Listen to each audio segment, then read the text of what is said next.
आप खुद महात्मा बुद्ध को देख लीजिए, जब वे सिद्धार्थ थे तो उनके लिए भविष्यवाणी की गई थी कि यह बालक सन्यासी बनेगा। तो उनके पिता ने क्या कहा कि हम इसको सन्यासी बनने नहीं देंगे, हम इसको राजा बनाएंगे, चक्रवर्ती बनाएंगे। तो संत ने कहा कि लाख जतन कर लो, लेकिन ये बनेगा तो सन्यासी ही। तो उसके पिता ने, सिद्धार्थ के पिता ने कहा कि आप चिंता ना करें, हम इसके भीतर इतने राग भर देंगे, इतने माया मोह भर देंगे कि इसके भीतर वैराग्य का ख्याल ही नहीं आएगा। और इसलिए उन्होंने इतनी व्यवस्था कर दी कि अपने नगर में, अपने राजधानी में जितने बुजुर्ग थे, बूढ़े थे, बीमार थे, सबको राज्य से बाहर भिजवा दिया, ताकि मेरे बेटे की नजर बूढ़ों पर ना पड़ जाए कि देखकर वैराग्य जगे, मेरे बेटे की नजर बीमार पर ना पड़ जाए जिसे देख करके उसे मृत्यु का ध्यान आ जाए और उसके जीवन में विरक्ति जगे और वो सन्यास ले ले। तो उनके पिता ने सारी तैयारी की कि किस तरह से सिद्धार्थ के जीवन में राग बना रहे, वैराग्य ना जग जाए। और जबरदस्ती उनको भेजा जाता था रंगमहल में। यहां तो रोका जाता है, फिर भी लोग चुपके से चले जाते हैं। अभी आप रोकते हैं कि देखो नाच देखने मत जाना, ऑर्केस्ट्रा देखने मत जाना, फिल्म देखने मत जाना, लेकिन बच्चे चुपके से चले जाते हैं। पहला आदमी थे सिद्धार्थ, जिनको जबरदस्ती भेजा जाता था कि नहीं तुम जाओ, तुम घर में क्या करोगे, तुम नाच देखने जाओ, तुम ऑर्केस्ट्रा देखने जाओ। उस समय का वही ऑर्केस्ट्रा था, नृत्यांगनाओं का नाच देखना, मदिरा पीना, सिद्धार्थ को भेजा जाता था। सोचो, इसके बाद भी वो जा करके भी उनके मन पर माया ने अपना प्रभाव नहीं डाल पाया। और धीरे धीरे धीरे धीरे समय बीतता गया, कितना भी कोई रोके लेकिन रुकता नहीं। जिसको जो होना है वो हो जाएगा। कुछ लोग संग के वश हो जाते हैं, कुछ लोग प्रभाव से हो जाते हैं, कुछ लोग अपने पूर्व जन्म के कमाई से हो जाते हैं। कुछ लोगों की कमाई प्रबल होती है, वो जीवन में आगे बढ़ जाते हैं। कुछ लोग वर्तमान में संगत बढ़िया करते हैं, सीख जाते हैं, तब आगे बढ़ जाते हैं। लेकिन एक समय ऐसा भी आया जब वो नगर भ्रमण को चुपके से निकले और उन्होंने एक बुजुर्ग को देख लिया। पहली बार उन्होंने किसी बूढ़े को देखा था। अपने सारथी से कहा कि ये कौन है, हम तुम जैसा तो ये है नहीं, शकल तो हमारी तरह है, लेकिन ये कमर झुकी हुई है, बाल पके हुए हैं, ये कौन है? सारथी ने कहा कि ये भी मानव ही है, लेकिन ये अंतिम अवस्था में है, ये बुजुर्ग हो गया है और अब कुछ दिन बाद ये मर जाएगा। सिद्धार्थ तुरंत हड़बड़ा गया, अरे तब तो हम भी बूढ़े होंगे? कहा बिल्कुल होंगे। तो हम भी मरेंगे? बिल्कुल मरेंगे। वहीं से उनके जीवन में प्रश्न खड़ा हो गया। और जैसे ही थोड़ा आगे बढ़ते हैं कि बीमार आदमी को देखते हैं, खांस रहा है, छींक रहा है, परेशान है। कहा ये कौन है? कहा ये भी आदमी ही है, ये बीमार हो गया है। कहा बीमार? कहा इसके शरीर में रोग आ गए हैं, व्याधि आ गए हैं। कहा हमारे शरीर में भी आएगा? कहा बिल्कुल, भोगे रोग भयम, जहां भोग है, जहां संसार के प्रति आपका इतना आसक्ति है, शरीर में रोग तो उतरेगा ही उतरेगा। भोग तो रोग का कारण है ही। तो सिद्धार्थ को लगता है इतना सुंदर शरीर, एक दिन इसमें रोग आ जाएगा, हम बीमार हो जाएंगे। और इतना सोचते सोचते आगे बढ़ते हैं, तब तक एक मृत शरीर दिख गया, अर्थी दिख गई। कहा ये कौन है? कहा ये भी हमारे आपके तरह आदमी ही था, लेकिन इसकी जीवन लीला समाप्त हो गई है। इसका वृंदावन बिहारी लाल की जय हो गया है, राम नाम सत्य हो गया है, और अब इसको जलाने के लिए लोग ले जा रहे हैं। सिद्धार्थ अपनी ओर देखते हैं, कहा ये मेरा शरीर भी एक दिन मर जाएगा? कहा बिल्कुल मर जाएगा। तो क्या हमारा शरीर भी जला दिया जाएगा? कहा बिल्कुल जला दिया जाएगा। कहा जो शरीर आज इतना सुंदर दिख रहा है, जिसको हम सजा रहे हैं, जिसको संवार रहे हैं, सिद्धार्थ वो शरीर एक दिन घास की तरह जलेगा, लकड़ी की तरह जलेगा, ये ध्यान रखना। उसके बाद जब आगे बढ़ते हैं, जंगल में एक संत को देखते हैं। संत के चेहरे पर आनंद है, निश्चिंतता है, परम शांति है। सिद्धार्थ ने कहा कि इतने राजा देखे, इतने महाराजा देखे, किसी के चेहरे पर इतनी शांति नहीं थी। ये कौन है जिनके चेहरे पर इतनी शांति है? कहा ना ये राजा है, ना ये महाराजा है, ये संत है, फकीर है। कहा इनके पास कितना दौलत है? कहा कुछ भी नहीं, बाहर का कोई दौलत नहीं है। बाहर का दौलत जिसके पास रहता है वो तो दुविधा में रहता है, वो तो दुख में रहता है, पीड़ा में रहता है। इन्होंने तो बाहर के दौलत का त्याग कर दिया है, भीतर का दौलत पा लिया है, परम शांति का, सत्य का, राम का धन इन्होंने पा लिया है। और अब ये निश्चिंत हैं, कोई चिंता नहीं है। इनके जीवन में चाह मिट गई है, इनके जीवन में मांग मिट गई है, इनकी आसक्ति मिट गई है। और जिनकी चाह मिट गई, सदगुरु कबीर भी कहते हैं, चाह गई चिंता मिटी, मनुआ बेपरवाह, जिनको कुछ नहीं चाहिए वो ही शाहंशाह। कहा सम्राट और शाहंशाह तो वो है जिसको कुछ नहीं चाहिए। सिद्धार्थ ने कहा फिर तो यही जीवन हमें चाहिए कि कुछ भी ना हो और हम सम्राट बन जाएं। ये बहुत कुछ लेकर के सम्राट बना हुआ आदमी तो भीतर से खोखला होता है, भीतर से रोगी होता है, भीतर से दरिद्र होता है, वो सुखी नहीं होता। और उसी दिन से सिद्धार्थ के जीवन में विरक्ति का आगमन होता है और घर जाते ही तमाम प्रश्नों में घिरा सिद्धार्थ आधी रात को पत्नी, बच्चे, राज्य, माता पिता छोड़कर निकल जाते हैं। और अगर वो निकल गए तभी आज इतने बड़े महापुरुष भगवान बुद्ध का हमें दर्शन हुआ। क्यों निकल गए? क्या हम बूढ़ों को नहीं देखते हैं? कितने लोग बदल गए। क्या हम बीमार को नहीं देखते हैं? कितने लोग बदल गए। क्या हम अर्थी को नहीं देखते हैं? कितने लोग बदल गए। संत को भी देख रहे हैं, कितने लोग बदल गए। तो सत्संग आप 4 घंटा सुनो कि 4 महीना सुनो कि 4 वर्ष सुनो, ये महत्व नहीं रखता है। महत्व ये रखता है कि 4 मिनट का भी सत्संग सुनो और वो आपके हृदय में उतर गया, जीवन बदल जाएगा। और यदि जीवन भर सुनते रहे और वो ज्ञान अगर हृदय में नहीं उतरा, अगर उसने आपने ज्ञान को माथे में रोक लिया, मस्तिष्क में रोक लिया, तो आपका जीवन नहीं बदल सकता है। इसलिए संत जन कहते हैं कि सत्संग सुनना, ज्ञान सुनना, सत्यवाणी सुनना तो हृदय में उतारना। और किसी से गाली सुन लो, किसी से निंदा सुन लो, बुरे विचार सुन लो, तो उसको हृदय में मत उतरने देना, उसको दिमाग में रोक लेना। हम लोग उल्टा करते हैं, सत्संग सुनते हैं तो दिमाग में रख लेते हैं और गाली सुनते हैं तो हृदय में ले लेते हैं। इसीलिए जीवन में उथल पथल है।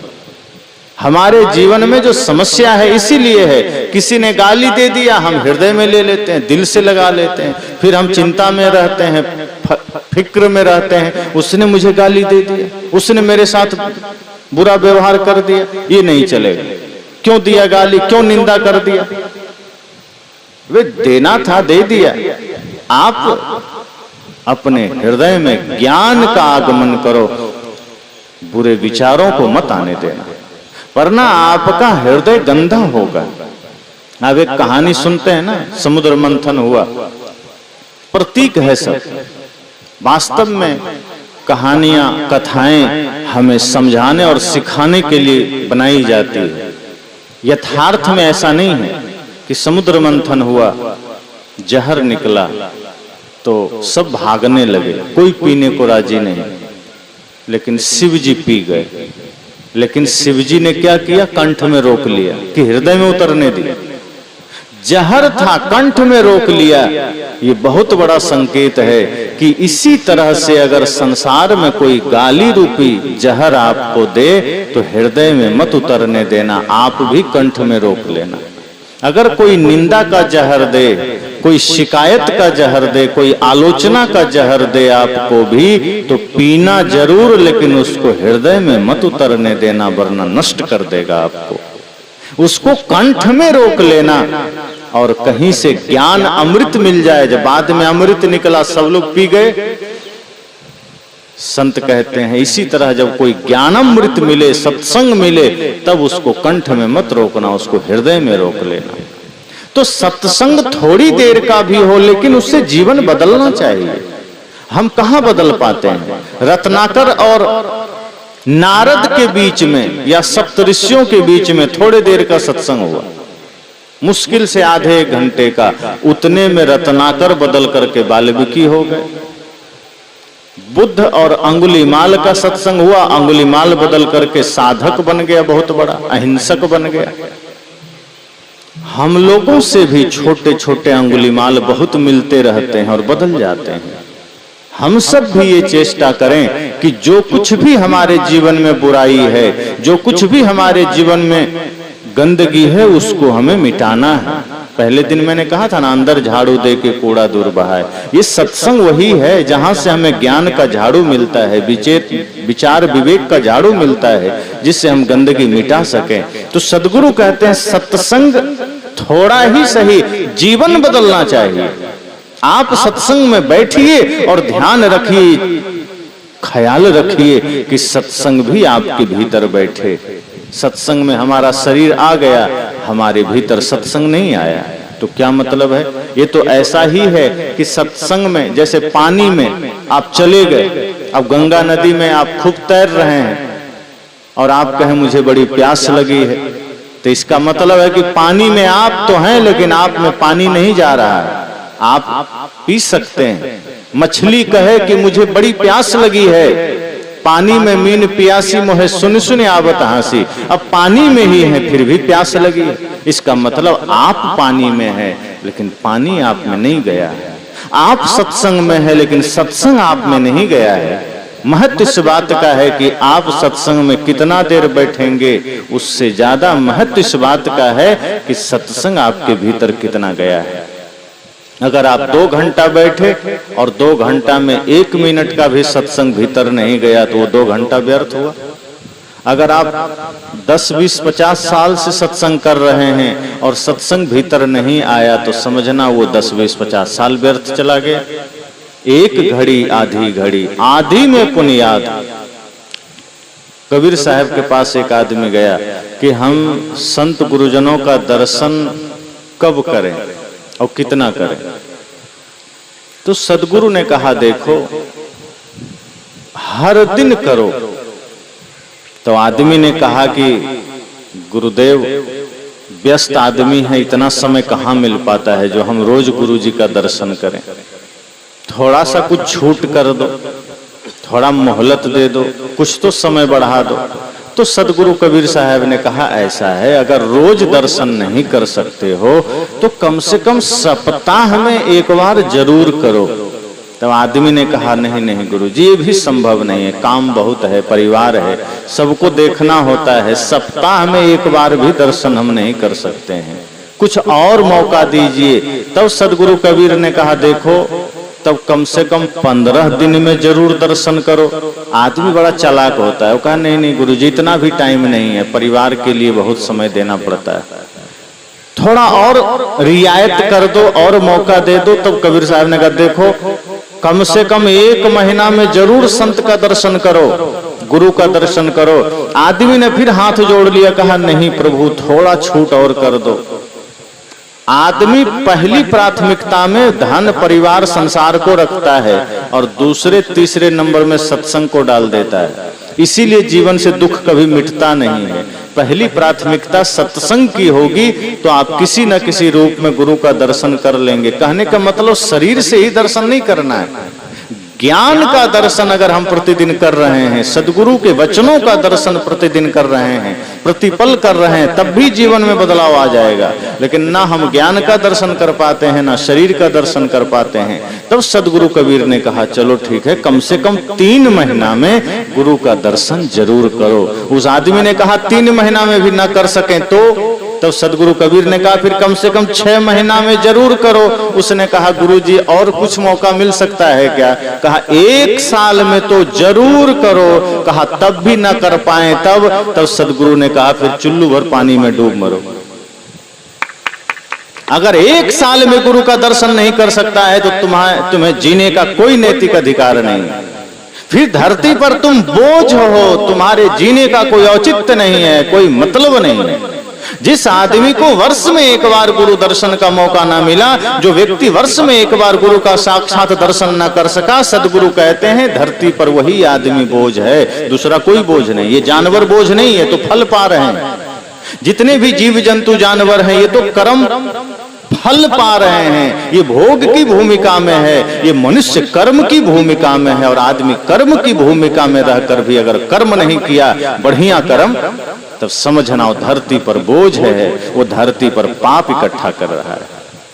इसलिए वर्ष में एक बार गुरु का दर्शन जरूर करो। तो सदगुरु ने क्या कहा, एक घड़ी आधी घड़ी, आधी में पुण्याद। थोड़ा ही सत्संग सुनना, थोड़ा ही सत्संग करना, लेकिन पूरे मन से करना, पूरे भाव से करना, तब जीवन में बदलाव आएगा। लेकिन हम सत्संग करते हैं एकदम बचते बचते, थोड़ा सा चलो साइड से हो जाए। अब 3 दिन का सत्संग है, आदमी सोचता है 3 दिन का है, चलो तीसरा दिन चलेंगे। क्यों, पहला दूसरा दिन क्या वहां गाली दी जाएगी? पहला दूसरा दिन सुन लोगे तो क्या हो जाएगा? लेकिन आदमी की मनोवृत्ति ऐसी होती है कि 3 दिन का है, तीसरा दिन चलेंगे। पर अभी यहाँ सरकार के तरफ से कहीं घोषणा हो जाए कि ब्लॉक में कपड़े राशन बंट रहे हैं, 5 दिन बटेंगे, आदमी कहेगा पहला दिन चलो, क्या पता खत्म हो जाए। जब राशन बंट रहा है, पहले दिन आप पहुंच जाएंगे, चाहे वहां कितना भी भीड़ हो, कितना भी लात जूता खाना पड़े, पहुंच जाएंगे पहला दिन। लेकिन गुरु के द्वारा ज्ञान बंट रहा है, जीवन को सजाने के सूत्र मिल रहे हैं, हम सोचते हैं 3 दिन का है, तीसरा दिन चलेंगे। क्यों? क्योंकि हमने संसार को पहले नंबर पर रखा है, ज्ञान को दूसरे नंबर पर कर दिया। और दुख का कारण यही है। सदगुरु ये नहीं कहते कि काम छोड़ दो, सदगुरु कबीर कहते हैं तन से काम मन से राम, कहीं कबीर सरे दो काम। काम करते हुए भजन चलते रहे, काम करते हुए राम का सुमिरन चलता रहे। आप खेत में काम कर रहे हो, मन में राम चलता रहे, तो आपका खेत में काम करना पूजा बन सकता है। आप घर में भोजन बना रहे हो, भोजन बनाते बनाते सुमिरन चलता रहे, वो भोजन बनाना भी प्रसाद बन जाएगा, पूजा बन जाएगा। आप सड़क में झाड़ू लगा रहे हो, मन में सुमिरन चलता रहे, सड़क में झाड़ू लगाना भी आपका मंदिर में झाड़ू लगाना हो जाएगा। अगर आपने शौचालय साफ करना है और आप उस वक्त भी पवित्र मन से कर रहे हो, शौचालय साफ करना भी पूजा बन जाता है। आपके मन पर निर्भर करता है कि किस भाव से आप काम करते हैं। अगर आपने मंदिर में पूजा भी गलत मन से किया है तो वो पूजा पूजा नहीं रहता, वो कबाड़ हो जाता है, वो फिर कचरा बन जाता है। लेकिन अगर आपने पवित्र मन से झाड़ू भी लगा दिया, सफाई भी कर दिया, वो पूजा बन जाता है। इसलिए महत्व इस बात का है कि आप कितना देर किस भाव से सत्संग करते हैं। ऐसा नहीं कि 3 दिन का है तो अंतिम दिन चलेंगे। 3 दिन का सत्संग है, तीनों दिन सुनो, क्या पता कौन विचार कौन ज्ञान आपके जीवन को बदल दे। क्योंकि सत्संग में तो हम बैठ गए, लेकिन सत्संग हमारे अंदर नहीं बैठा तो सोचो जीवन कितना बोझिल हो जाएगा। सत्संग में आ गए लेकिन सत्संग हमारे मन में प्रवेश नहीं किया तो जीवन कितना भारी बन जाएगा। सत्संग हमें पूर्ण रूप से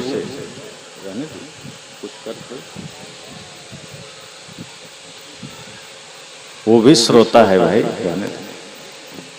किसी जन्म का पुण्य उदय होगा, शांति से बैठा है।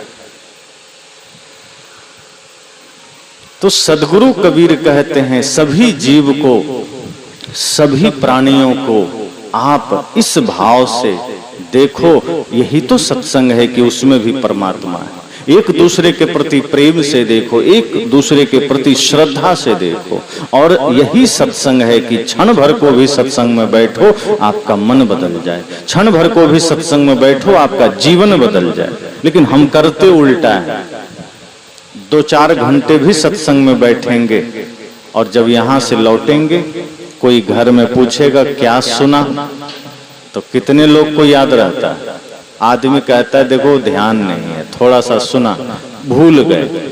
लेकिन अभी यहां से निकलते निकलते कोई आपको गाली दे दे और 1 महीना बाद पूछे कि किसी ने गाली दिया था, कहेंगे बिल्कुल दिया था, उसी चौराहे पर दिया था, इतने बज के इतने मिनट पर दिया था, हम भी देख लेंगे। मतलब गाली दिया तो गांठ बांध लिए, और गीत मिला, भजन मिला, ज्ञान मिला तो भूल गए।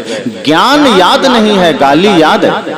यही तो मनोवृत्ति है हमारी कि हम गंदगी को रख लेते हैं सब और अमृत को छोड़ देते हैं। संत से ज्ञान मिला, हम उसका महत्व नहीं दिए, उसको हमने कहीं किसी कूड़ादान में रख दिए, लेकिन किसी ने गंदगी दे दी, हमने रख लिया। तो कैसे जीवन में परिवर्तन आएगा? किसी ने आपकी निंदा कर दी, आलोचना कर दी, आपने उसको सीने से लगा लिया कि हाँ उसने मुझे किया था। बचपन में भी आपको किसी ने गाली दिया होगा, आप याद रखते हैं। 10 साल पहले आपके साथ किसी का झगड़ा हुआ, आप झगड़ा याद रखते हैं। अब मान लीजिए कोई 70 वर्ष के हैं और आपकी उम्र रही होगी 15 साल, उस वक्त आपका जिससे झगड़ा हुआ था वो आपको याद होगा, लेकिन 70 दिन पहले आप किसी सत्संग में कोई ज्ञान की बात सुने होंगे, आप भूल जाएंगे। तो ज्ञान अक्सर हम त्याग देते हैं, भूल जाते हैं, पर जो कचरा है वो हम याद रखते हैं। हमारे जीवन में दुख का कारण यही तो है। दुख का कारण कोई दूसरा नहीं है, हम खुद दुख का कारण है। हमारा मन हमारा दुख का कारण है, हमारा कर्म हमारा दुख का कारण है। इसलिए सदगुरु कहते हैं एक घड़ी आधी घड़ी सत्संग थोड़ा भी सुनो, लेकिन पूरा सुनो। और थोड़ा सा सत्संग भी आपके जीवन को बदल सकता है, परिवर्तन कर सकता है, आपके जीवन में परिवर्तन ला सकता है। लेकिन उस भाव से सुनेंगे तब ना। हम उस भाव से, उस समर्पण से सुनते ही नहीं है। संतजन तो कहते हैं अगर 2 घंटे सत्संग सुनने का लाभ मिले, अवसर मिले, तो उस 2 घंटे तक ये सोचना कि पूरी दुनिया में कोई कुछ मेरा नहीं है। बस ये सत्संग में उतना पूर्ण एकाग्रता से आप बैठ जाना, ये सोचना कि कुछ नहीं, बाहर कुछ नहीं, जो कुछ है सो ये 2 घंटा मेरा है, ये ज्ञान ही मेरा सहारा है। लेकिन हम करते क्या हैं? सत्संग में बैठे भी हैं तो मन घूम रहा है बाजार में, क्या रे कपड़ा लेना था, भोजन लेना था, जूता लेना था, बेटे पर ध्यान चला गया, जानवर पर ध्यान चला गया, कमरे में खिड़की खुली रह गई, पंखा चलता रह गया, दुनिया भर की बातें, ये काम छूट गया, वो छूट गया। आप बैठे हैं सत्संग पंडाल में, मन बाहर चक्कर लगा रहा है। अब दूसरा आदमी तो समझेगा कितना बढ़िया बेचारा सत्संग में बैठा है, उसे क्या पता कि इनका मन संसार में घूम रहा है। तो जब मन संसार में घूम रहा है तो मन ही तो है जो सत्संग से जुड़ेगा और वही सत्संग को आप तक ले जाएगा। मन साधन है, और मन रूपी साधन अगर कहीं और चला गया तो सत्संग हमारे सिर के ऊपर से चला जाएगा। जैसे बरसात हो जाए और कई लोग रेनकोट पहन लेते हैं, तो जब रेनकोट आप पहन लेते हैं बरसाती, उसके बाद आप बरसात में निकल जाएं, बारिश तो खूब होती है, देखने में तो लगेगा कि सारा पानी गिर रहा है आपके देह पर, लेकिन जब आप फिर कमरे में आके बरसाती उतारते हैं तो भीतर आपका पूरा कपड़ा सूखा के सूखा रहता है, एक बूंद भी नहीं जाता। ऐसे ही हम माया मोह का, प्रपंच का बरसाती पहन के सत्संग में बैठते हैं तो ज्ञान का अमृत तो खूब बरसता है, लेकिन वो भीतर अमृत जाता ही नहीं, क्योंकि माया का पूरा पर्दा और बरसाती हम ओढ़े रहते हैं। हम घर जाते हैं फिर वही क्रोधी हम बन जाते हैं, वही लोभी हम बन जाते हैं, वही घृणा हमारे जीवन में आ जाती है, वही भाई से झगड़ा हम करने लगते हैं, उसी तरह माता पिता का अनादर करने लगते हैं। जितनी देर हम सत्संग में बैठते हैं हम धार्मिक हो जाते हैं, जितनी देर हम सत्संग में बैठते हैं हम सत्संगी हो जाते हैं। यहाँ किसी का किसी से कोई लेना देना, कोई नफरत, कोई घृणा नहीं, सब शांति से बैठे हैं। लेकिन जैसे ही संसार में जाएंगे, घर में परिवार में जाएंगे, प्रतिकूलता आएगी, फिर भीतर से क्रोध निकलने लगेगा, ईर्ष्या निकलने लगेगी, द्वेष निकलने लगेगा, फिर सास बहू से झगड़े करेंगे, फिर भाई भाई से झगड़ा करेंगे, पिता पुत्र से झगड़ा करेंगे, पड़ोसी पड़ोसी से झगड़ा करेंगे। फिर लोग कहेंगे अरे भैया तुम तो सत्संग में गए थे, का छोड़ो सत्संग बाहर रखो, अभी तो पहले निपटने दो, सत्संग को बाहर रखो, पहले निपटने दो। मतलब कि नहीं, हमारे लिए यही जरूरी, नहीं सुनेंगे किसी का। कोई संत भी पहुंच जाए उस समय कि क्यों लड़ रहे हो, आप भी दूर रहिए वरना आपको भी पड़ जाएगा। आदमी इतना अहंकार और इतना झगड़े में पड़ जाता है कि वो गुरु का वचन भी मान नहीं रखता, और वो लड़ाई में इतना गहरा उतर जाता है कि जीवन में उस प्रपंच में, उसी कचड़े में अपने आप को डुबा लेता है। तो सदगुरु कहते हैं एक घड़ी आधी घड़ी, आधी में पुण्यात। आगे और भी सदगुरु कबीर एक दोहा में कहते हैं कि सत्संग की आधी घड़ी सुमिरन बरस 50, बरसा बरसे एक घड़ी रहट 12 मास।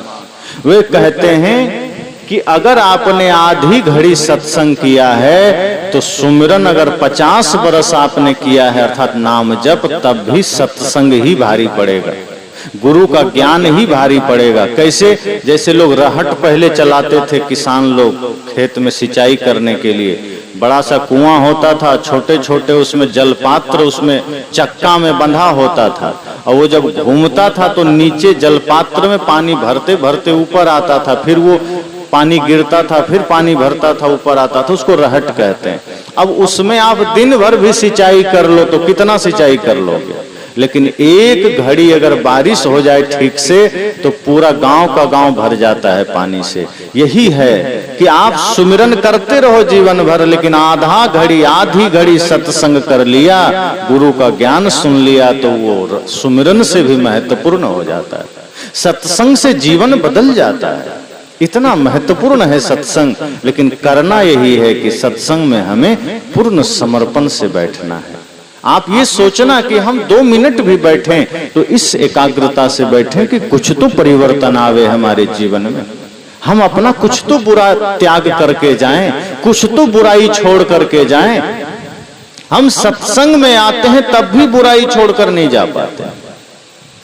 भले ही सत्संग में आना कम हो जाता है, लेकिन सत्संग में आकर के हम अच्छा ग्रहण नहीं कर पाते और बुरा छोड़ नहीं पाते। जबकि संत जन कहते हैं जब भी सत्संग सुनिए तो हर आदमी चेष्टा करिए कि कुछ न कुछ बुराई हमें छोड़ कर जाना है। अगर मान लो आपके आदत में है तंबाकू खाने का, संकल्प ले लो मन ही मन कि इस सत्संग रूपी गंगा में, इस सत्संग रूपी हवन कुंड में हमें अपना तंबाकू चढ़ा देना है, नहीं खाना है। अगर गुटखा खाने की आदत है, सोच लो हमें यहाँ चढ़ा देना है। अगर झूठ बोलने की आदत है, समझ लो गुरु के सामने इस ज्ञान यज्ञ में हमें अपना झूठ चढ़ा देना है। अगर गाली देने की आदत है तो इस ज्ञान कुंड में गाली चढ़ा देना। इस तरह से एक एक बुराई को आप देखना कि हमें चढ़ा कर जाना है, हमें लेकर नहीं जाना है। लेकर आए थे, लेकिन जब यहां से जाओ तो निर्विकार होकर जाओ। अब एक दिन में सब बुराई नहीं छूटेगी, लेकिन एक एक छोड़ना शुरू करेंगे तो धीरे धीरे सब छूटेगी। एक गांव में सत्संग हो रहा था, तो एक आदमी था जो बड़ा आलसी था और शराबी भी था एक नंबर का। पत्नी बेचारी परेशान थी, वो देखती थी कि काम कुछ करता नहीं है, और जब देखो तब एक बोतल चढ़ा लेता है, शराब पी लेता है, और नशा में यहाँ वहाँ बदमाशी करते हुए फिर घर आता है, घर में भी बदमाशी करता है। तो एक जगह सत्संग हो रहा था, पत्नी ने कहा देखो सत्संग है पास में, तुम चले जाओ। उस आदमी ने कहा नहीं, मुझे सत्संग वत्संग से कोई मतलब नहीं, वहां जाएंगे साधु लोग का काम यही है, शराब छोड़ दो, नशा छोड़ दो, फालतू का काम। अरे हम अपना पैसा का पीते हैं, साधु का क्या जाता है, और झूठे पीछे पड़ा है, शराब छोड़ दो। क्यों छोड़ दें शराब? पत्नी ने कहा देखो जाना तो पड़ेगा, अब दूर ना जाओ, पास में सत्संग है, जाना तो पड़ेगा। वो सोची बेचारी क्या पता जाने से इसका शराब छूट जाए, इसीलिए भेज रही थी। तब उसने कहा ठीक है जाएंगे, लेकिन ये बताओ वहां जाएंगे तो वहां शराब मिलेगी? क्या पागल हुए हो? इसलिए तो भेज रहे कि शराब छूटे, और तुम पूछ रहे वहां शराब मिलेगी? सत्संग में कहीं शराब मिलता है? चाय तक नहीं मिलेगी, लेकिन जाओ। उसने कहा नहीं जाएंगे। पत्नी ने कहा फिर भोजन नहीं देंगे, और अगर नहीं गए तो ये देखो झाड़ू हाथ में सिर पर पड़ेगी। बेचारा सोचा क्या पता गुस्से में सिर पर झाड़ू दे ही दे, अच्छा है चल देते हैं। फिर सोचा जा तो रहे हैं, पता नहीं 2-3 घंटा बैठना पड़ेगा, कितना देर बैठना पड़ेगा, दिक्कत हो जाएगी। ऐसा करते हैं पहले से पी लेते हैं, क्योंकि बिना पिए तो रहता नहीं था। तो रास्ते में मिली दुकान शराब की, एक बोतल चढ़ा लिया और पी करके कुछ दूर चला। तब तक थोड़ी थोड़ी नशा चढ़ी थी। वो वहां गया, आराम से एक पंडाल में एक बांस के खूंटे के पास बैठ गया, पीठ को एकदम अटका के टिक करके बैठ गया। उसके बाद संत का प्रवचन सुनने लगा। संयोग से संत नशा पर ही बोल रहे थे और बढ़िया से अपना विचार दे रहे थे, जैसे तंबाकू नहीं खाना चाहिए, तंबाकू में भी निकोटीन नाम का जहर होता है, कैंसर आदि रोग आ जाते हैं, तंबाकू ना खाओ, और बीड़ी ना पियो, सिगरेट ना पियो, गुटखा ना खाओ, बहुत सारे नशा जो हमारे जीवन में है, संत बढ़िया से बोल रहे थे। और इसलिए भी बोल रहे थे कि नशा वास्तव में हमारे जीवन में हमारे स्वास्थ्य का नुकसान तो करता ही है, हमारे धन का, सम्मान का, धर्म का भी नुकसान करता है। आप कोई भी नशा करते हैं, बीड़ी, तंबाकू, गुटखा, आप जरा उसको रख के हाथ में पूछिए कि आज तक हम तुमको खाए हैं, तुमसे क्या लाभ मिला? तो बीड़ी, तंबाकू, गुटखा यही कहेंगे कि हमसे कोई लाभ नहीं मिला, बल्कि हमने तुमको रोगी बना दिया, हमने तुमको बीमार बना दिया। और तब अगर आपको लगे तो खाओ, नहीं तो छोड़ दो। तो संत इस तरह समझा समझा कर बोल रहे थे कि देखो, तुम भगवान के मंदिर में जाते हो तो जिस मंदिर को तुमने बनाया है, जिस मंदिर में तुमने मूर्ति रखी है, वहां तो तुम अगरबत्ती जला रहे हो, वहां तुम धूप बत्ती जला रहे हो, और जिस शरीर रूपी मंदिर को स्वयं परमात्मा ने बनाया, यहां तुम बीड़ी और सिगरेट जला रहे हो। इसलिए हे मेरे मित्र, संभल जाओ। जिस मंदिर को तुमने बनाया वहां तुम मिश्री और बतासा चढ़ा रहे हो, और जिस शरीर रूपी मंदिर को स्वयं परमात्मा ने बनाया, वहां तुम गुटखा और तंबाकू चढ़ा रहे हो। मेरे मित्र संभल जाओ, जिस मंदिर को तुमने बनाया वहां तुम दूध और गंगा जल चढ़ा रहे हो, और जिस शरीर रूपी मंदिर को स्वयं परमात्मा ने बनाया, यहाँ तुम शराब चढ़ा रहे हो। इसलिए संभल जाओ। बढ़िया से संत ने समझाया। तब तक उस आदमी को नशा चढ़ गया था, अब वो एकदम झूम रहा था। तो संत को लगा कि ये मेरी बातों को सुनकर झूम रहा है, और उसको बढ़िया पसंद आ गया है। तो संत और बढ़िया से बोलने लगे, और नशा पर बोलने लगे। उनको लगा कि इसको नशा पर जो हम बोल रहे हैं अच्छा लग रहा है। संत को पता थोड़े था कि वो नशे में, उनको लग रहा था ये सुनकर झूम रहा है। अब वो और झूमने लगा। संत को लगा कि पहली बार एक अच्छा श्रोता आया, मेरी बातों को सुनकर झूम रहा है। लेकिन धीरे धीरे जो गांव के लोग थे वो पहचान गए थे कि ये तो एक नंबर शराबी है, ये कैसे पहुंच गया है, ये तो झूम रहा है, नशे में होगा। फिर भी हो सकता है भाई कहीं सत्संग में मन लग गया हो, क्योंकि दूर वाले को थोड़े पता चल रहा था कि नशा में, थोड़ा सा किनारे बैठा था, गंध भी नहीं आ रही थी। तब तक संत ने अपनी वाणी को रोका, विराम दिया, और अंत में कहा कि जिन लोगों को सत्संग से थोड़ा भी लाभ मिला है, थोड़ा भी फायदा हुआ है, वे लोग आकर के संकल्प ले सकते हैं कि हम आज से बीड़ी पीना छोड़ देंगे, गुटखा छोड़ देंगे, तंबाकू छोड़ देंगे, शराब छोड़ देंगे। बहुत लोगों को लाभ हुआ, बहुत लोग के मन में परिवर्तन का भाव आया। एक आदमी खड़ा हुआ, उसने आया, माइक पकड़ा, कहा गुरुजी आज से मैं संकल्प लेता हूं कि बीड़ी पीना छोड़ दूंगा। सबने बहुत धन्यवाद दिया, गुरुजी ने भी धन्यवाद दिया कि चलो बहुत अच्छी बात, तुमने बीड़ी पीना छोड़ दिया। शराबी देखता है, वो भी एकदम बढ़िया सिर हिला रहा है। दूसरा आदमी खड़ा हुआ, वो भी आया, उसने माइक पकड़ा, कहा गुरुजी मैं शराब पीना छोड़ दूंगा। गुरुजी ने धन्यवाद दिया, कहा चलो कुछ तो मन में संकल्प लिया, बहुत धन्यवाद। तीसरा आया, उसने कहा मैं गुटखा छोड़ दूंगा। एक आया, उसने कहा आज से मैं झूठ बोलना छोड़ दूंगा। सब अपना अपना संकल्प ले रहे थे। उसी बीच में शराबी भी उठ गया, उसको लगा कुछ तो लेना चाहिए, वो भी खड़ा हो गया। लोगों की नजर तब बढ़िया से पड़ गई, कहा रे ये कौन है, ये तो अपना शराबी भाई, ये तो कभी ना कभी नाली में पड़ा हुआ मिलता है, जब देखो तब किसी न किसी नाली में लेटा हुआ रहता है, आज ये सत्संग में कैसे आ गया, क्या इसका भी जीवन बदल गया। लोग प्रतीक्षा में थे कि आश्चर्य है, संत के विचार से इसका भी जीवन बदल गया। अब वो हिलते हुए आया, माइक पकड़ा, गुरुजी से कहता है गुरुजी मैं भी छोड़ दूंगा। तब गुरुजी ने कहा क्या? कहा चिंता ना करें, बिल्कुल छोड़ दूंगा। तो गुरुजी ने कहा सबने तो नाम लिया है, बीड़ी, तंबाकू, गुटखा, शराब, तुम क्या छोड़ोगे ये तो बताओ। कहा गुरुजी आप चिंता ना करें, निश्चिंत रहे, मैं बिल्कुल छोड़ दूंगा। कहा रे बेवकूफ, छोड़ क्या देगा, कल को तुम शराब पीता मिल जाए और कोई कहे कि तुमने तो संकल्प लिया था, तो तुम कह दोगे हमने तो नाम लिया ही नहीं। तो तुम ये तो कहो कि तुम क्या छोड़ दोगे। उसने कहा मैं आज से सत्संग में आना ही छोड़ दूंगा, लेकिन शराब नहीं छोड़ूंगा, लेकिन पाप नहीं छोड़ूंगा। यही हाल हम सब का है। संत के सामने खड़ा हो करके उसने ये कहा कि मैं छोड़ दूंगा, लेकिन पाप नहीं, शराब नहीं, अधर्म नहीं, मैं धर्म को ही छोड़ दूंगा, मैं ज्ञान को ही छोड़ दूंगा, मैं सत्संग को ही छोड़ दूंगा।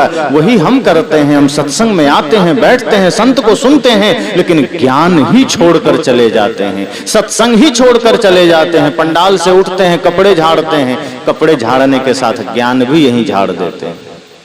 घर जाते हैं, फिर वही क्रोध, वही हिंसा, वही छल, वही कपट, वही ईर्ष्या, वही द्वेष। और हमारे जीवन में कभी दुख मिटता नहीं, हमारे जीवन में कभी भी पीड़ा मिटती नहीं। और बाद में हम कहते हैं कि हम भी तो सत्संग में गए थे, कहां दुख मिटा। संत कहते हैं सत्संग में गया तुम जरूर था, लेकिन सत्संग को लेकर तुम नहीं आए।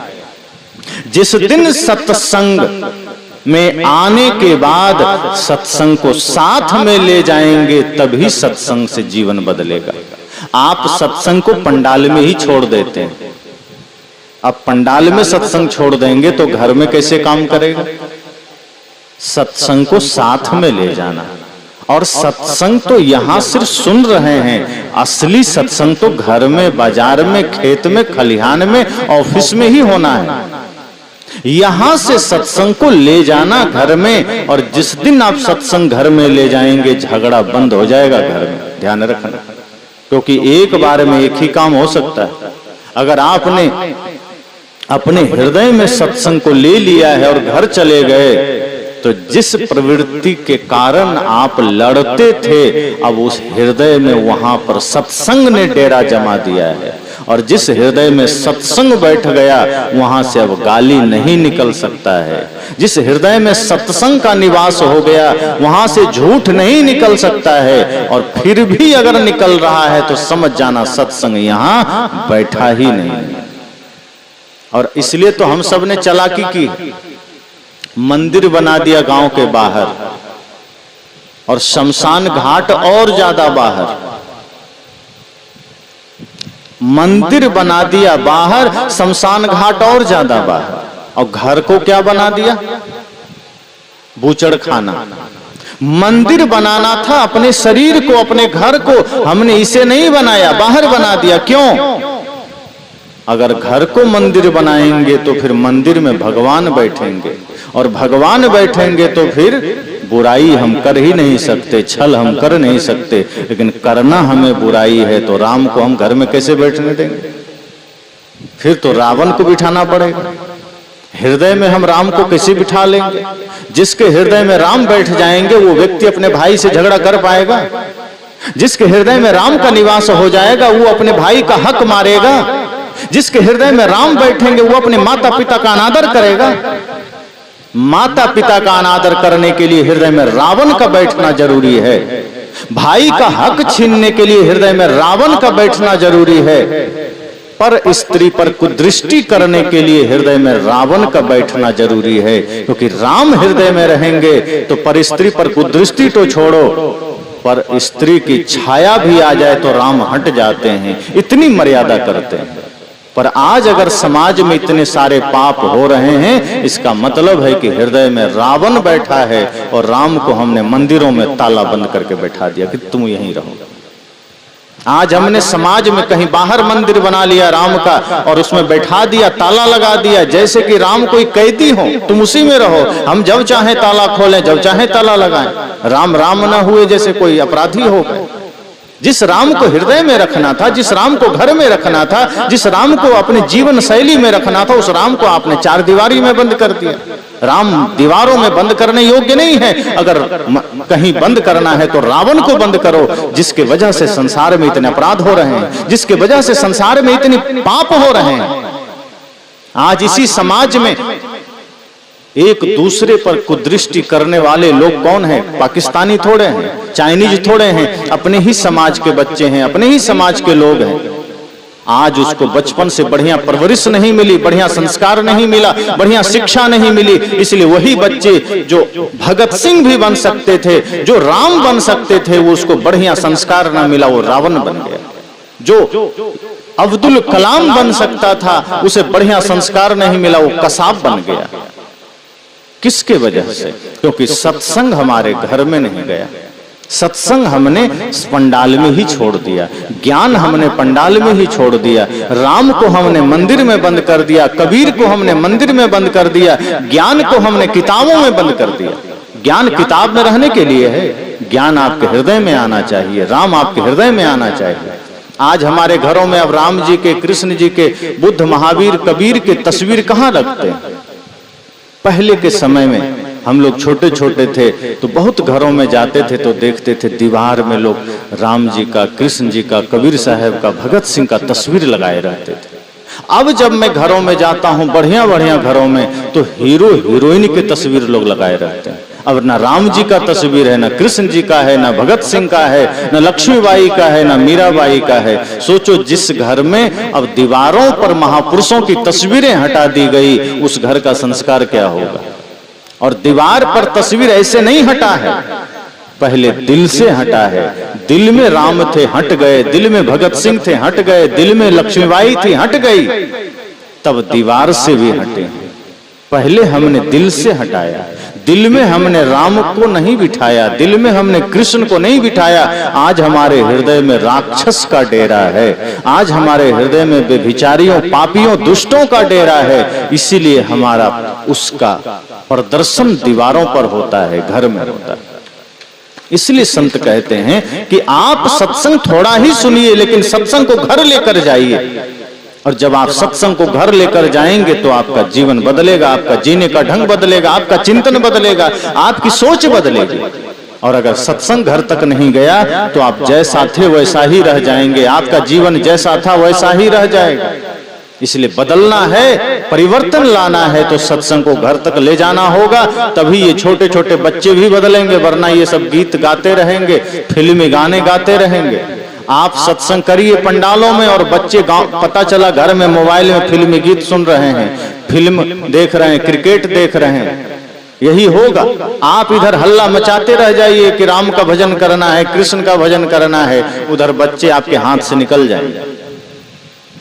तभी तो एक महिला ने जब आइंस्टीन से पूछा कि 5 साल का बच्चा है, इसकी शिक्षा दीक्षा कब शुरू करें, तो आइंस्टीन ने कहा तुम्हारी उम्र कितनी है?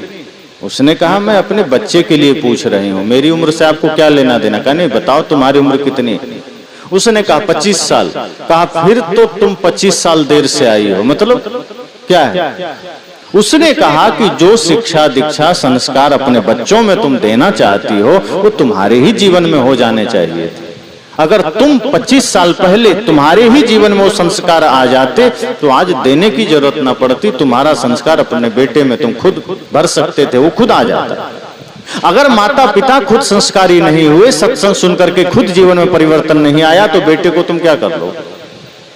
वो कोई है जो बदल जाता है। हिरण्यकश्यपु का बेटा प्रहलाद बदल गया, वरना अक्सर ऐसा होता नहीं है। कोई अपवाद ही होता है कि माता पिता बिगड़े हों, राक्षस और बेटा प्रहलाद बन जाए, वरना होता तो यही है कि माँ बाप अगर संस्कारी नहीं है, माँ बाप अगर बिगड़े हैं, माँ बाप ने अगर अपने जीवन में सत्संग को महत्व नहीं दिया तो उनका बेटा बिगड़ता ही बिगड़ता है, वो धर्मात्मा नहीं बन सकता। इसलिए राम अगर चाहते हो बेटा राम बने तो आपको दशरथ कौशल्या बनना पड़ेगा। अगर आप रावण और मंदोदरी बने रहे तो बेटा मेघनाद बनेगा, वो राम तो नहीं बनेगा, श्रवण कुमार भी नहीं बनेगा। इसलिए परिवर्तन अगर चाहते हो जीवन में और शुभ परिवर्तन, तो उसके लिए सत्संग को घर तक ले जाना होगा। और जब घर में सत्संग जाएगा तब घर में पवित्रता का वास होगा। ये जो चारों तरफ जो नकारात्मक नेगेटिव शक्तियां हैं फिर वो सब मिटेंगी, छटेंगी और आपके जीवन में दिव्यता का आगमन होगा। फिर हर बच्चे में आप देखोगे किसी में श्रवण कुमार का भाव जगेगा, किसी में भगत सिंह का भाव जगेगा, किसी में राम का भाव जगेगा। ये बच्चे कोरा कागज हैं, ये जन्म से बिगड़ कर नहीं आए हैं, ये हमारे साथ रह रह कर बिगड़े हैं। हमने काम ही उल्टा किया है, हमने घर को बूचड़ खाना बनाया। अब घंटा आधे घंटे के लिए हम बाहर किसी मंदिर में चले गए, किसी संत के पास चले गए, बाकी 22-23 घंटे तो हमने घर को पूरा बुचड़ खाना बना रखा है। उधर से लड़ाई, उधर से झगड़ा, उधर से गाली, उधर से नशा, दुर्व्यसन, दुनिया भर के फालतू के चर्चे, गाली गलौज। एक जगह मैं था, छोटा सा बच्चा था, किसी से झगड़ा किया। अब वो छोटा बच्चा बड़ा आदमी को इतना गंदा गंदा गाली दे रहा था कि सुन करके हमें शर्म आ गई कि सीखा कहां होगा, किस विद्यालय में सीखा। गाली सिखाने वाली कोई पुस्तक भी तो नहीं है, कोई विद्यालय भी तो नहीं है। ऐसा है कि आपके क्षेत्र में कोई विद्यालय है जहां गाली सिखाई जाती, कोई पुस्तक या YouTube पर कोई प्रवचन आता है किसी का कि चलो हम 1 घंटा गाली सिखाएंगे? फिर भी सीख गया। ज्ञान सिखाने के लिए जगह जगह केंद्र बने हुए हैं, सत्संग के लिए जगह जगह व्यवस्थाएं हैं, गाली के लिए कोई व्यवस्था नहीं है। फिर भी ये बच्चे गाली सीखे कहां से? कभी आपने सोचा? एक बच्चे को तो मैंने कहा कि देशभक्ति गीत सुनाओ तो सिर खुजलाने लगा, कहा नहीं आता है। तो क्या आता है? तो फिल्मी गाना सुनाने लगा। मैं कहा ये कहां से सीखा? कहा पापा से। हमने कहा दोनों एक ही नाव पर सवार हो। अब जब पिताजी गाना सिखा रहे हैं तो बेटा देशभक्ति गीत कहां से सीखेगा? और फिर हम सोचते हैं बेटा देशभक्त बन जाए। कैसे बन जाएगा? आप मोबाइल टीवी खोलते हो, बच्चे को डांस सिखा रहे हो। आप मोबाइल टीवी खोलते हो, बच्चे को फिल्मी गाना सुना रहे हो। घर में भी होम थिएटर लगा करके फिल्मी गाना बजा करके खुद भी नाच रहे हैं, खुद भी डांस कर रहे हैं और सोचते हैं बेटा धर्मात्मा बन जाए। तो ध्यान रखना, अगर आप फिल्मी गाना बजा करके डांस करोगे तो आपका बेटा भांगड़ा करेगा, वो बुद्ध नहीं बनेगा। अगर आप अपने बेटे को धर्मात्मा देखना चाहते हो तो अपने जीवन को शुद्ध कर लेना, पवित्र कर लेना। अगर आपके जीवन में कोई बुराई है उसे मिटा लेना। अगर आप चाहते हो आपका बेटा शराबी ना बने, अगर आप चाहते हो आपका बेटा हत्यारा ना बने, अगर आप चाहते हो आपका बेटा व्यभिचारी ना बने, वो सारे सद्गुण पहले आपको अपने जीवन में उतारना होगा। अगर एक पिता एक माँ बदल जाए तो बेटा बदल सकता है, लेकिन हम ये चेष्टा नहीं करते, हम ये प्रयास नहीं करते। इसलिए संत जन कहते हैं इससे पहले कि आपका बेटा शराबी बने उसके हाथ में पूजा की थाल पकड़ाना। अगर बचपन से आपने पूजा की थाल पकड़ाया तो कभी हाथ में शराब का प्याला नहीं पकड़ेगा, ध्यान रखना। अगर आप चाहते हैं कि आपका बेटा ना बिगड़े, इससे पहले कि आपका बेटा हाथ में हथियार उठा ले उसके हाथ में कलम पकड़ा देना। अगर आपने बाल्यकाल से ही कलम पकड़ा दिया तो वो हाथ में कभी हथियार नहीं उठाएगा। इससे पहले कि आपका बेटा किसी का गर्दन दबाने के लिए तैयार हो जाए, उसका हाथ किसी संत गुरु का चरण स्पर्श करा देना। वो कभी किसी का गला नहीं छुएगा। अगर आप चाहते हो इससे पहले कि आपका बेटा समाज में सबको गालियां दे, उसके मुख में परमात्मा का गुरु का नाम जपवा देना, नाम रटा देना, ताकि उसके मुख से गालियां ना निकले। ये काम आप करोगे तभी समाज सुंदर बनेगा, वरना नहीं बनेगा। इसी समाज में कितने सारे पाप हो रहे हैं, कितनी सारी समस्याएं हो रही है। आज बहुत जगह मैं देखता हूं छोटे छोटे बच्चे इतनी गंदगी फैला रहे हैं, इतना गंदा गंदा मोबाइल में सब वीडियो देख रहे हैं। बहुत से पिता शिकायत करते हैं कि गुरुजी क्या करें, बेटा तो बिगड़ गया। मोबाइल हाथ में ले लिया, कोई कार्टून देख रहा है, कोई फिल्म देख रहा है, कोई कुछ भी अश्लील वीडियो देख रहा है। मैंने कहा आपने ही बिगाड़ा है, किसी दूसरे ने नहीं बिगाड़ा। ये काम आपका ही है, माता पिता खुद दोषी है। ये बेटा गर्भ से बिगड़ कर नहीं आया था, ये किसी दूसरे ने नहीं बिगाड़ा था। आप असावधान हैं, आपका छोटा सा बच्चा आप वहीं तंबाकू खा रहे हैं, आपका छोटा सा बच्चा आप वहीं किसी को गाली दे रहे हैं, छोटा सा बच्चा आप वहीं अखबार पढ़ रहे हैं, छोटा सा बच्चा है वहीं आप पत्नी से झगड़ा कर रहे हैं। सोचो जब आप कदम कदम पर बुरे काम करोगे, छोटा छोटा बच्चा वहां खेल रहा है, बैठा है, वो क्या सीखेगा? आपके एक एक कृत्यों को वो सीखता है। आपके द्वारा किया गया एक एक पाप के कर्म उसको एब्जॉर्ब करता है, स्वीकार करता है। इसलिए संत कहते हैं कि सजग हो जाना। बच्चे तो और ज्यादा मेमोरी से मजबूत होते हैं, कोरा कागज होता है। अगर आपने ये समझा कि वो अबोध हैं, वो नादान है तो ये आपकी भूल है। वो बोल नहीं सकते हैं, लेकिन उसकी मेमोरी आपसे कई गुना ज्यादा तेज है, क्योंकि अभी कोरा है। आप जो कुछ भी करेंगे वो सीखता चला जाएगा, और 8-10 साल का होगा तब निकलेगा, तब आप कहोगे कि अब क्या करें। अब आप ही लोग देखो क्या करते हैं। बच्चे को मेला घुमाने ले गए, खिलौना वाला रिवॉल्वर आप बेटे को खरीद को दे दिए। अब है तो खिलौना, लेकिन हाथ में आया तो उसको भी पता है कि इससे मारा जाता है। मन में हिंसा का भाव आ गया, वो आपके ऊपर ही तान देता है। तो आप पिता हैं, आप भी खुश होते हैं, आप भी जानते तो नकली है, मरेंगे थोड़े, लेकिन आप खुश होते हैं कि चलो ठीक है, हमको गोली मारो, बेटा आपके तरफ तान करके चला देता है, आप भी मरने की एक्टिंग करते हैं, वो हंसता है। फिर दादाजी कहते हैं थोड़ा हमें भी मार दो भाई, फिर उधर मार देता है। छोटा सा बच्चा है, हाथ में रिवॉल्वर है, नकली है, खिलौना है, लेकिन संस्कार कौन सा चढ़ रहा है। फिर माँ कहती है थोड़ा हमें भी चला दो, फिर माँ के तरफ चला देता है। लेकिन बचपना जब छूटती है, धीरे धीरे किशोर होता है, बड़ा बनता है, रिवॉल्वर का संस्कार यहाँ बना रहता है। अब खिलौना वाला नहीं लेता है, ओरिजिनल लेकर आता है, और किसी बात पर झगड़ा हो गया तो पिता के कनपट्टी पर सटा देता है। अब बताओ, तब पिता थर थर करता है कि बेटा छोड़ दो, और आप रोते हैं लोगों के पास कि मेरा बेटा तो मुझ पर ही बंदूक तान दिया। तो सिखाया किसने था?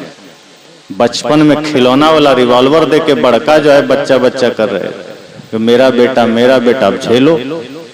उसी वक्त किताब पकड़ाते, सत्संग में ले जाते, कलम पकड़ा देते, गुरु का भजन सिखा देते, राष्ट्रभक्ति सिखा देते, देश सेवा सिखा देते, तो आज गर्व करना पड़ता, स्वाभिमान होता आपको कि मेरा बेटा धर्मात्मा है, देशभक्त है।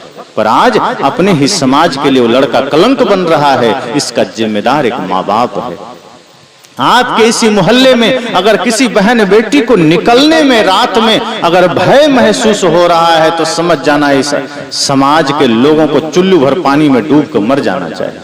अपने ही मोहल्ले में अपने ही बहन बेटियों को अगर इसी मोहल्ले के लड़कों से भय लग रहा है, मतलब वहां संस्कार किस स्तर का है सोच लो। अगर अपने ही इस भारत देश में, धर्म प्रधान देश में, बहन बेटियों को कहीं जाने में आने में अगर सिर झुका के जाना पड़ रहा है, भय में जाना पड़ रहा है, तो सोचो कि सत्संग कहाँ है और रावण का प्रवृत्ति कितना असर डाला है। सत्संग तो दूर दूर तक नहीं है, ज्ञान तो दूर दूर तक नहीं है, संस्कार दूर दूर तक नहीं है, व्यभिचार का अड्डा बन गया।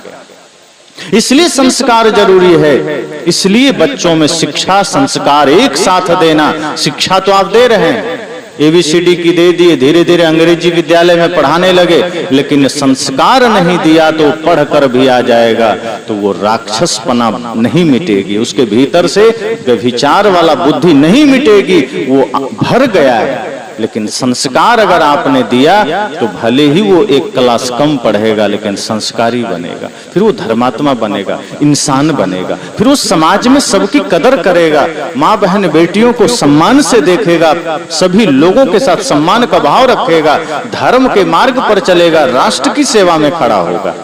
तो अगर चाहते हो कि आपका पुत्र धर्म परायण बने, आप चाहते हो आपका बेटा धर्मात्मा बने, तो चेष्टा करना अभी से ही शिक्षा के साथ साथ संस्कार भी देना। और आप अपने बच्चों को भगत सिंह की कहानियां पढ़ाओ, सुभाष चंद्र बोस की कहानियां पढ़ाओ, चंद्रशेखर आजाद की कहानियां पढ़ाओ, लक्ष्मीबाई की कहानियां पढ़ाओ, रामकृष्ण बुद्ध महावीर कबीर की कहानियां पढ़ाओ। जब इन महापुरुषों की, शहीदों की कहानियां पढ़ाओगे तो आपके बच्चे देशभक्त बनेंगे, मातृ पितृ गुरु भक्त बनेंगे। अगर बचपन से ही आपने राम से परिचय कराया, तब ये धर्मात्मा बनेंगे। अगर बच्चियों में शुभ संस्कार लाना चाहते हो, तो अपने बच्चियों को भी मीराबाई से परिचय कराओ, लक्ष्मीबाई से परिचय कराओ, मैत्रेयी गार्गी से परिचय कराओ, माता सीता से परिचय कराओ। जब इस तरह से अपने बच्चियों को भी शुभ संस्कारों से सज्जित करना है, तो महापुरुषों से परिचय कराना पड़ेगा। इसलिए संत जन कहते हैं, मन पवित्र था मेरा जब जहां में आए थे, धर्म कर्म कुछ न थे अपने न पराए थे, हम बेहोश हो गए होश जब संभाला है, पहले से जो डूबे थे हमको भी धकेला है। अर्थ क्या है? जैसे बच्चे का जन्म होता है तो बच्चे कितने पवित्र होते हैं, कोई बुराई है उसमें, न चोरी है, न छल है, न झूठ है, न प्रपंच है, न गाली है, न नशा है, न दुर्व्यसन है। इसलिए संत कहते हैं मन पवित्र था मेरा जब जहां में आए थे। जब संसार में जन्म लेकर आए थे उस वक्त मन बड़ा पवित्र था, इसलिए न धर्म था न कर्म था। धर्म तब हम करते हैं जब अधर्म करते हैं, धर्म कर्म होता ही तब है जब जीवन में कुछ पाप कर लेते हैं। उस वक्त उसमें ना पाप था ना पुण्य था, बिल्कुल कोरा था, साफ था। इसीलिए बच्चों को भगवान का रूप कहा गया, क्योंकि कोई बुराई नहीं, उनकी आंखों में सौम्यता है, सत्य है, सादगी है, सौम्यता है। लेकिन धीरे धीरे कुसंग में पढ़ते पढ़ते वो बच्चे बिगड़ जाते हैं, गलत संस्कार में चले जाते हैं। इसलिए संत ने कहा मन पवित्र था मेरा जब जहां में आए थे, धर्म कर्म कुछ ना थे, अपने ना पराए थे। लेकिन समस्या क्या हुई, हम बेहोश हो गए, होश जब संभाला है। लोग कहते हैं ना कि तो बच्चा है, अभी तो बेहोश है, पर सच में देखिए तो वही होश में। कैसे? अभी झूठ नहीं है उसमें, चोरी नहीं है, छल नहीं है, ईर्ष्या द्वेष नहीं है, नशा दुर्व्यसन नहीं है। मतलब जिसको हम कहते हैं कि बच्चा है ये तो बेहोश है, वही होश में है। और हम बेहोश हो गए, होश जब संभाला है। अब जब हम होश संभाल लिए, 15 साल से ऊपर के हो गए, 10 से ऊपर के हो गए, तब बेहोश हो गए। कैसे? चोरी आ गई, छल आ गया, झूठ आ गया, नशा आ गए, दुर्व्यसन आ गए, पूरा व्यभिचार से जीवन भर गया। मतलब अब जब होश में आना था तब बेहोश हो गए।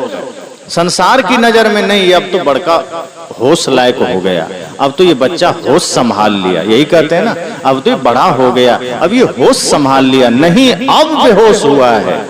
पहले होश में था कि वो नशा दुर्व्यसन में नहीं था, छल प्रपंच में नहीं था, लेकिन आपकी नजर में जब वो होश संभाला तब जीवन में बुराई आ गई, तब छल आ गया, कपट आ गया, निंदा आ गई, नशा दुर्व्यसन आ गए। और तब संत क्या कहते हैं, ये हुआ कैसे? मान लो 10 साल के बाद उसके जीवन में ये सारे विकार आए कैसे, कहां से सीखा? तो संत कहते हैं पहले से जो डूबे थे हमको भी धकेला है। तो पहले से जो चोरी में, हिंसा में, छल में डूबे थे ये समाज के लोग, परिवार के लोग, उसी ने हमको भी धकेल दिया। हम भी जातिवादी हो गए, हम भी संप्रदायवादी हो गए, हम भी नशाखोर में चले गए, हम भी झूठ में चले गए। मतलब घर और समाज के लोग ही जिम्मेदार हैं। अब कई बार होता है ना, दादाजी सिगरेट पी रहे हैं, बीड़ी पी रहे हैं, अब पोता से कहे जाओ थोड़ा इसमें आग लगा के ले आओ। अब वो गया, 4 बार तो आग लगा के लाया, 5वें बार मन में हो गया थोड़ा हम भी देख लें क्या है, तो 5वें बार पीना शुरू कर देता है। कहीं कहीं मास्टर साहब जाओ बेटा गुटखा ले आओ, अब वो 10-5 बार ला के देता है। एक बार उसका भी मन करता है कि कौन सा प्रसाद है जो मास्टर साहब हमसे मंगा के खाते हैं, एक बार हम भी टेस्ट कर लेते हैं। यही होता है बुराइयां, ऐसे नहीं कि कोई जबरदस्ती मुंह में ठूंस देता है, वो देखते देखते किसी गंदगी को आदमी उसका हिस्सा बन जाता है। इसलिए संत कहते हैं जीवन को अगर निर्विकार रखना है तो माहौल बदलना पड़ेगा। घास फूस के लिए आपको कुछ नहीं करना पड़ता। देखो जहां जंगल उगा है, कुछ मेहनत किया आपने, जंगल लगाए नहीं जाते, झाड़ियां लगाई नहीं जाती, खुद उगाते हैं। आप उसको बोल के खत्म करना चाहते हैं। आप खेतों में फसल लगाते हैं तो घास बोते नहीं है, बोते तो गेहूं और चावल है, धान है, लेकिन घास अपने उगाते हैं और आप उसको निकालना चाहते हैं, खत्म करना चाहते हैं, लेकिन वो फिर भी उगाते हैं।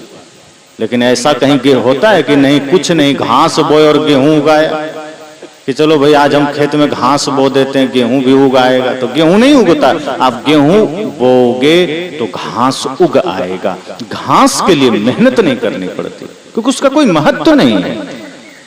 इसी तरह से अच्छी संतान के लिए मेहनत करनी पड़ती है। बच्चे अच्छा बने इसके लिए तपस्या करनी पड़ती है। बच्चे को धर्मात्मा बनाने के लिए मेहनत करनी पड़ेगी। राष्ट्रभक्त बनाने के लिए मेहनत करनी पड़ेगी। उसके गुरु भक्त बनाने के लिए, माता पिता का भक्त बनाने के लिए आपको मेहनत करनी पड़ेगी। लेकिन लुच्चा, लफंगा, चोर, नशाखोर बनाने के लिए कुछ नहीं करना पड़ेगा। अगर आप चाहते हो आपका बेटा चोर बन जाए, आपको कुछ नहीं करना है, थोड़ा सा ढील दे दो, वो बन जाएगा। अगर आप चाहते हो आपका बेटा नशा सीख जाए, कुछ नहीं करना है, कोई मेहनत नहीं करना है। नशा कर सिखाना हो तो कोई मेहनत की जरूरत नहीं है। चोरी सिखाने के लिए कोई मेहनत की जरूरत नहीं है। व्यभिचार के लिए कोई मेहनत की जरूरत नहीं है। उसके लिए सिर्फ थोड़ा सा ढीला छोड़ दो, धीरे से वो बुराई के मार्ग पर चला जाएगा। लेकिन अगर उसे देशभक्त बनाना है तो महापुरुषों की जीवनियां पढ़ानी पड़ती है। श्रवण कुमार की जीवनी पढ़ाओ कि कैसे श्रवण कुमार ने अपने अंधे माँ बाप को कांवर में लेकर के 4 धाम की यात्रा कराया था। माता पिता को ही भगवान माना था। अगर आप चाहते हो आपका बेटा राष्ट्रभक्त बने तो शहीद आजम भगत सिंह की जीवनियां पढ़ाओ। अपने बेटे को बताओ कि कैसे 23 वर्ष में हमारे देश का वो लाल हंसते हंसते फांसी के फंदे को चूम लिया था। आज 23-25 वर्ष का होने के बाद अपना घर, अपना इतिहास पता नहीं होता। और वो सोचो, भगत सिंह 23 वर्ष में देश के लिए नायक बनकर के फांसी के तख्ते पर चले गए थे। वो कितना महान रहे होंगे। 18 वर्ष की उम्र में खुदीराम बोस देश के लिए शहीद हो गए। 40 साल की उम्र में उधम सिंह देश के लिए शहीद हो गए। चंद्रशेखर आजाद शहीद हो गए। नेताजी सुभाष शहीद हो गए। अपने बच्चों को ये प्रेरणा देना, ये सिखाइए, उन्हें बताइए कि भगत सिंह कौन है, श्रवण कुमार कौन है, राम कौन है, कृष्ण कौन है। तब उसके जीवन में शुभ आएगा, तब उसके जीवन में पवित्रता आएगी, तब उसके जीवन में ज्ञान आएगा और यही जीवन की उपलब्धि होगी। वरना छोड़ के तो सबको जाना है। कौन यहां रहने आया और किसका पता है कि कौन पहले जाएगा? किसी को पता है कि कौन पहले जाएगा, अगला पल क्या होगा?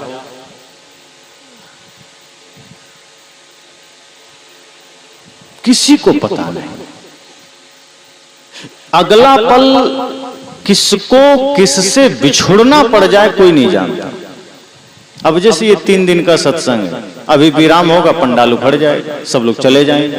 यही तो जीवन का खेल है कि जो आया है वो जाएगा, जो मिला है वो बिछड़ेगा, जो जन्म लिया है वो मरेगा, जिसका उदय हुआ है उसका अस्त होगा, जो पुष्प खिला है वो कुम्हलाएगा। यही सृष्टि का नियम है। और जब हम इसे स्वीकार कर लेते हैं, समझ लेते हैं, तो पाप नहीं करते। अगर हमें पता चल जाए कि हमें जाना है तो हम क्यों पाप करेंगे? लेकिन हमने ये मान लिया है कि हमें यहीं रहना है।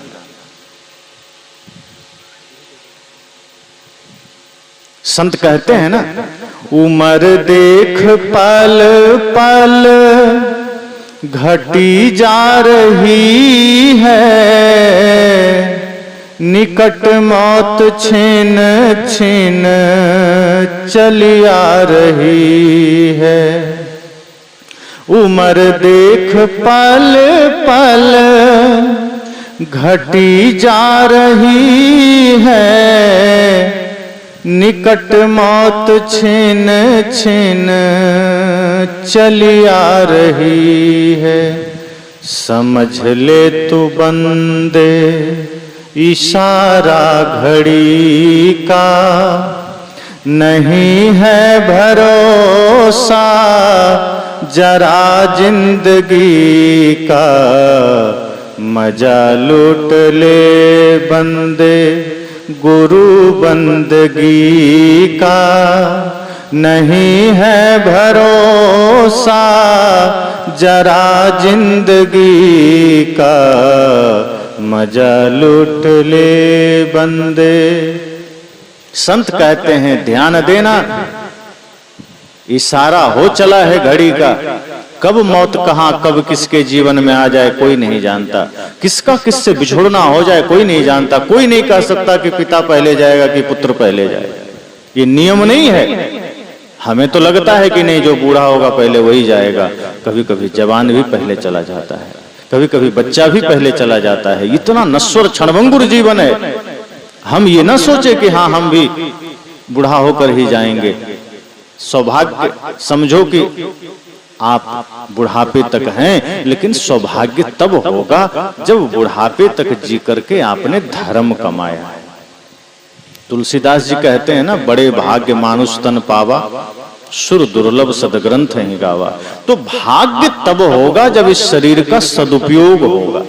अगर इस शरीर से आपने क्रोध किया है, अगर इस शरीर से आपने झूठ बोला है, अगर इस शरीर से आपने किसी का दिल दुखाया है, अगर इस शरीर से आपने परिवार के साथ छल किया है, तो फिर सौभाग्य नहीं, बुढ़ापे तक जीना दुर्भाग्य है कि इतना दिन जीना पड़ गया। सौभाग्य तब होगा जब आपके शरीर से किसी का भला हुआ है। सौभाग्य तब होगा जब शरीर से आपने कोई धर्म का काम किया है। सौभाग्य तब होगा जब आपने किसी रोते को हंसाया है। सौभाग्य तब होगा जब किसी लाचार असहाय की आपने सेवा की है। सौभाग्य तब होगा जब माता पिता गुरु की सेवा आपने की। लेकिन अगर इस शरीर से आपने कोई धर्म का काम नहीं किया, कोई पुण्य का काम नहीं किया, तो ये सोचना मत कि हम 100 साल का हो गए तो बड़ा सौभाग्य। नहीं, ये तो बहुत भयंकर दुर्भाग्य की बात है कि 100 साल जीना पड़ा।